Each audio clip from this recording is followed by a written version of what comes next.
Good evening, Brickheads. I'm Mini Mike, and you're watching Block Breaking News, where the only thing falling faster than my hairpiece is Lego prices. Bam! Top story: American deals go bricking mad. First up, Baby Yoda, aka Grogu, is rolling in style. The Grogu with Hover Pram set just hit its lowest price ever at $84.43. That's right, cheaper than a droid's oil change. Zoom!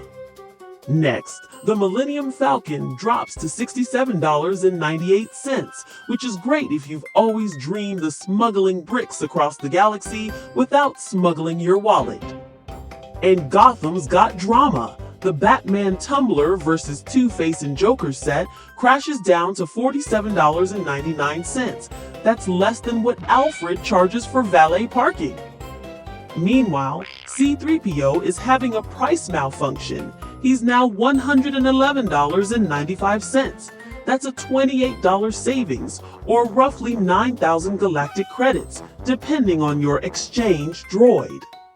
Last in the US, the Dark Millennium Falcon lands at $145 for those who like their ships like their coffee, black and brooding.